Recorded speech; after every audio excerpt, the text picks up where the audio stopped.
After that Truth Social post as of this afternoon, CENTCOM announcing that new strikes inside Iran are happening, taking out capabilities along the Strait of Hormuz and the naval blockade going into effect. With that, let's bring in our panel. Ben Domenech, a Fox News contributor, host of the Big Ben podcast.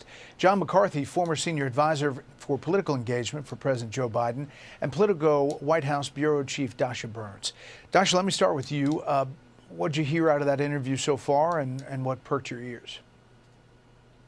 Well, look, Brett, throughout this conflict, I've been talking to Republicans on both the hawkish side and the isolationist side.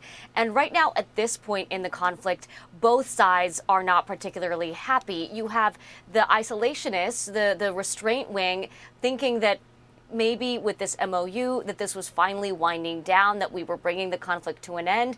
And then you had the hawks who thought that the military capability that we had, the leverage that we had built through that military capability should have been used and taken even further. Now, I think some of what the president said to Trey there will get some of those more hawkish Republicans hopeful about the posture of strength that the United States is putting forward right now. But one of the biggest challenges for the White House in this moment is not necessarily the conflict itself, but explaining what the strategy really is. I think among Republicans, Democrats, the American people, there's not a clear, coherent endgame that everyone has their arms wrapped around right now.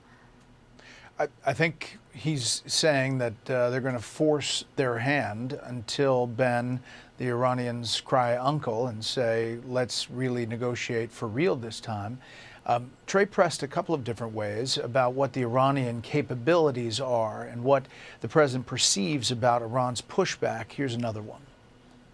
The Iranians are counterattacking, launching missiles at U.S. allies and forces in the region. How many missiles do you believe the regime has left? Well, I tell you, they have some, and so there's always a danger. Hundreds? But for the most part, they're being knocked down. You know, they've done hundreds, thousands? I don't want to say. I know. I think I know. Nobody knows an exact number. They are pushing back, Ben, and the president also forecasting what the next week of attacks from a U.S. point of view looks like. Brett, I think that this is a situation that a lot of us predicted, particularly those of us who were skeptical of this MOU from the beginning, because we know the history of the Iranians when it comes to the inability to trust any kind of guarantees that they offer up, a naivete that animated prior administrations, and that the president, I think, was loath to go along with. He said from the very first day that this was a situation that, if they start to break this deal, we'll be bombing them again. And I think that, this is not something that the president really wanted to do, but he has to do it because of how deceitful they've been and how predictable this situation is. Look, this MOU was never going to be something that I think was going to be successful. I think it was a punt.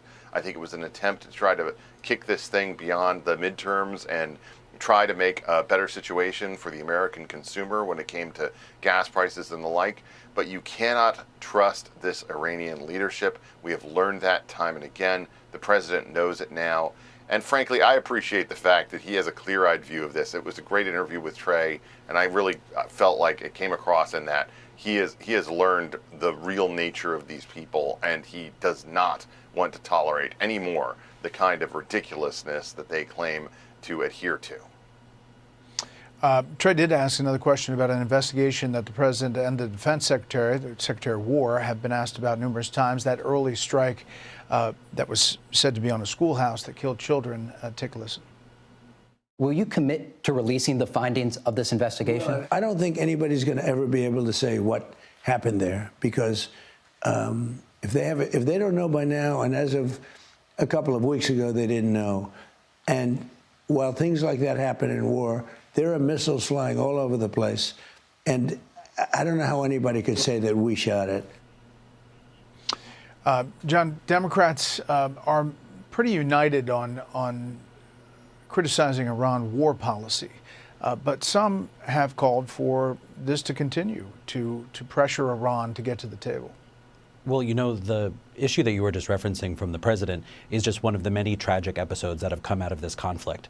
The thing that I keep hearing from voters over and over again in focus groups and in conversations is really almost a numbness to the conflict. And I think that's because the president and the White House have not done a good job defining the parameters for this.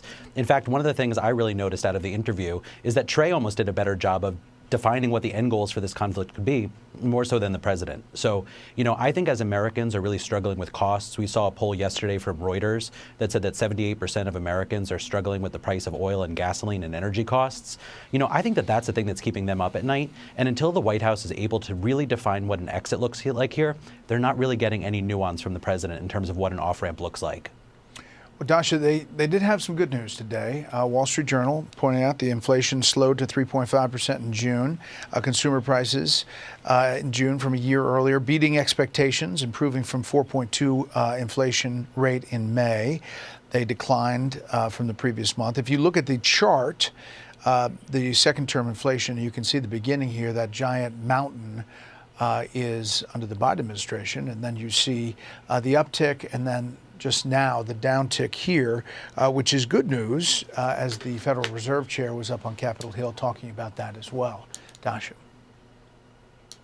Yeah, I think that's good news for the administration. There is a lot of anxiety, though, about what the resumed conflict, the resumed strikes in Iran, and the resumed blockade is going to mean for oil and gas prices here at home. But for Republican strategists right now that are trying to carve a path for a successful midterm election, what they are hoping for is that President Trump focuses on exactly that. Look, he has a moment to address the nation on Thursday night this week. And every Republican I talk to is hoping and praying that the president lands the message with the American people about how he is going to improve their lives, what the administration has already done, and makes it easier for the candidates to then go and say and echo that message on the campaign trail. That is what they want to hear from the president right now, and it's tough with this conflict looming. Well, speaking of hearing from the president, we'll have a primetime address Thursday night. You'll see it here on Fox and also on the Big Fox. He was asked about that, didn't really reveal much, Ben, but here he is in the Oval Office today. It's really big news. It's really, really big news. And our country has to shape up. But that's what we're going to be talking about Thursday is it doesn't get bigger, because without free and fair elections, you don't have a country. We'll be discussing other things too, but it's going to be a very big announcement.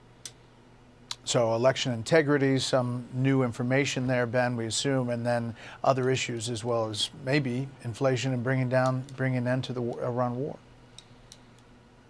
President Trump is the most effective messenger for the Republican Party. As much as people want to, sort of pour over the different, ratings and things like that, he really is so much more effective than anybody that they have in Washington. In fact, I think the real drag on this party in terms of their experience in this midterm election are the people who they have in the Senate in particular, who have not been able to get in line when it comes to going along with what the president wants to achieve. And look, I understand that that's not a popular view in Washington, but I think it's a popular view in the country.